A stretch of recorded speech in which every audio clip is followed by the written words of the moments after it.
And all of that changed in March. Now, most governors shut down their states.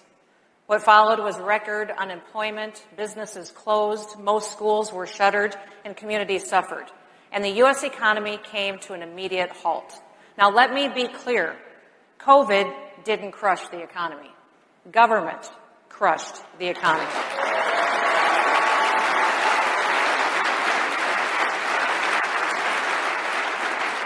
And then, just as quickly, government turned around and held itself out as the savior. And frankly, the Treasury Department can't print money fast enough to keep up with Congress's wish list. But not everyone has followed this path. For those of you who don't know, South Dakota is the only state in America that never ordered a single business or church to close.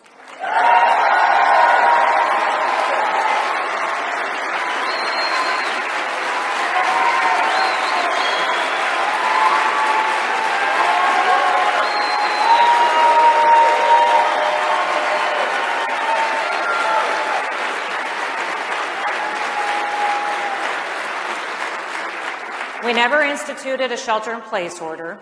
We never mandated that people wear masks.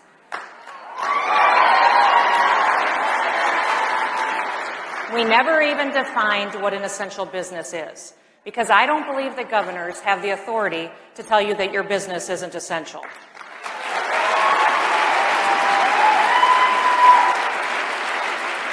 Now, South Dakota schools are no different than schools everywhere else in America, but we approached the pandemic differently. From the earliest days of the pandemic, our priority was the students, their well-being, and their education. When it was time to go back to school in the fall, we put our kids in the classroom. Teachers, administrators, parents, and the students themselves were of one mind to make things work for our children. And the best way to do that was in the classroom.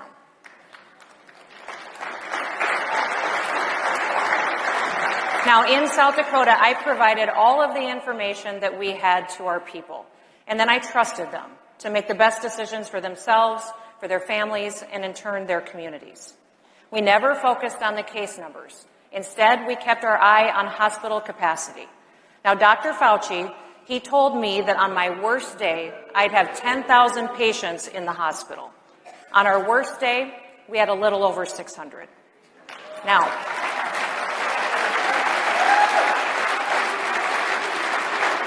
I don't know if you agree with me, but Dr. Fauci is wrong a lot.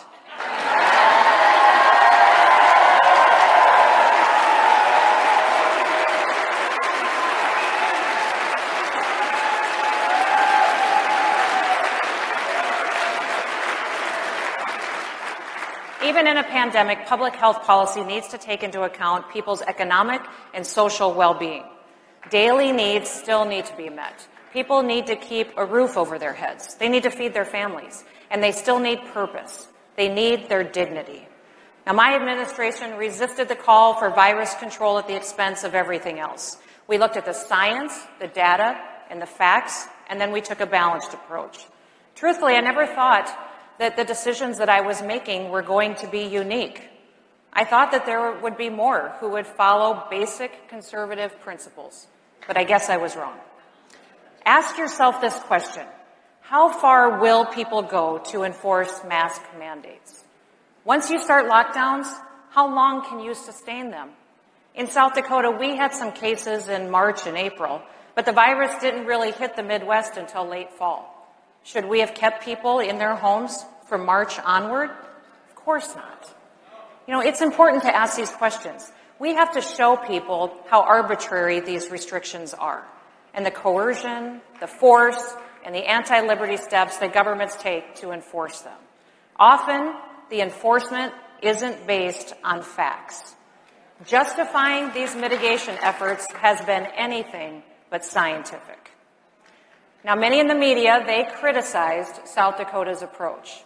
They labeled me as ill-informed, that I was reckless, and even a denier. Some even claimed that South Dakota was as bad as it gets anywhere in the world when it comes to COVID-19.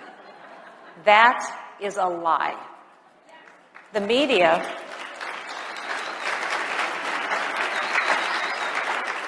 The media did all of this while simultaneously praising governors who issued lockdowns, who mandated masks and shut down businesses, applauding them as having taken the right steps to mitigate the spread of the virus. At one point, I appeared on George Stephanopoulos' Sunday show. I don't know if you watched that. No, you don't? Shocker. He had just wrapped up a segment with New York Governor Andrew Cuomo, where he asked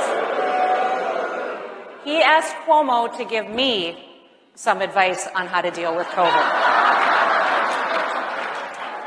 Now seems like a really good time to remind everyone of what Governor Cuomo was doing in New York.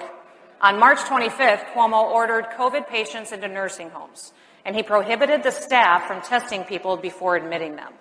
9 days later, he pushed legislation prohibiting nursing home lawsuits over COVID deaths.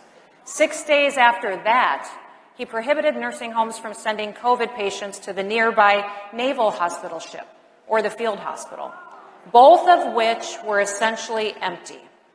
Now, 8 days after that, the first deaths started to show up. And on January 28th of this year, the New York Attorney General announced that Cuomo and his administration significantly undercounted the number of COVID-related deaths in nursing homes by as much as 50%. To make matters worse, they tried to cover it up. Now that is the media's COVID hero.